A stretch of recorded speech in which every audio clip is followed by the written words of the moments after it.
The Mk4, the newest weapon to be added in Delta Force Season 7, available to the support class, and it is an SMG. I've been using it extensively with the fully automatic barrel that you can get for the weapon, and I think I cooked up a pretty solid build for it that I wanted to share with all of you today. So we got a blank Mk4 here, and as I said, by default, the weapon is burst fire, and as we can see here, mode single burst with 793 RPM, and I think it shoots, if I recall correctly, 3-round bursts with 25 damage. Now, you do have the option to equip a barrel, the Mk4, deep space chrome barrel, that makes the weapon fully automatic. It increases the fire rate up to 872 RPM, but it does lower the damage to 23, so down from 25. But this gun just absolutely shreds with the fully automatic barrel, and yeah, it is just crazy how fast it kills. So we're going to equip that. Then for the muzzle, now this weapon, considering how fast it shoots and the amount of recoil there is, I feel like I really need to go with something that would not only control the recoil or make it easier to control the recoil, but something that also gives me camera firing stability. And this is what the FFC double port muzzle brake does. I tried a few other different barrel attachments or muzzle attachments, and yeah, I just kept coming back to the FFC double port muzzle brake because it gives you increased firing camera stability, and I'm telling you, it is very welcome. For the foregrip, now I tried a few different ones trying to mitigate that horizontal recoil that we can see here, and I ended up just going with the X25U angled combat grip because it gives you a lot of control overall, and it really mitigates even that horizontal recoil that you're feeling. I had tried the Secret Order bevel foregrip. It was kicking too much up now, so I just chose to go with this one, losing a little bit of stability and handling, but we're going to make up for that. For the magazine, you only have one option here, the 48 round mag, so it's doubling your ammo count. I think that's a very good mag, and for the trade-offs that you're getting overall, not too shabby. Then we're going to go ahead and install the mag mount on here. For the rear grip, I tried a few different ones. At the end of the day, I went with the AR heavy tower grip and went with the stable or balanced grip base to get positives across the board. I just felt like it worked a lot better that way. And for the stock, now this is one of the new stocks that you can unlock, the CT enhanced stock. So it gives you +2 control, +6 handling, +2 stability, which are all stats that this weapon desperately needs if you're trying to use it at anything more than like 15, 20-ish meters. The stability is a big one here, and obviously the control is always nice as well. For the optic, I went with a micro riser, so this one gives you an extra one handling at the cost of control, not a big deal. And then for the optic, I went with the new VMX frameless sight, which you do need to unlock via the armory, but yeah, whichever red dot sight you want to equip is perfectly fine.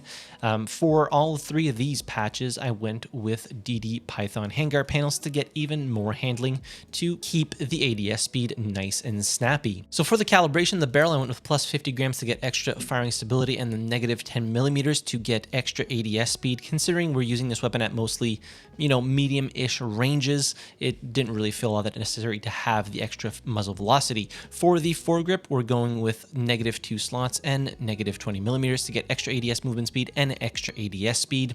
For the rear grip, we're going to go with +50 grams and -20mm, extra hip firing aim speed, extra control. For the stock, we're going to go with +50 grams and -4 slots, extra ADS speed, extra control.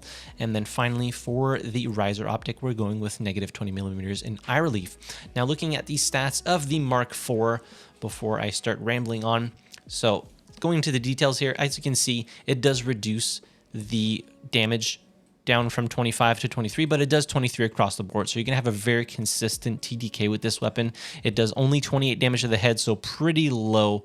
Honestly, probably one of the lowest headshot damage multipliers in the game, so you don't have really any reason, unless you're getting like, if you're getting 2 headshots, yeah, if you're getting 2 headshots, it will reduce the shots to kill by 1, but otherwise it's going to take you 5 rounds to down an enemy within that 20 meter range here until the damage starts dropping off, but it will do it at lightning speed. For the control, as you can see, much better than what it was. It still goes to the left and to the right slightly, but it is very manageable.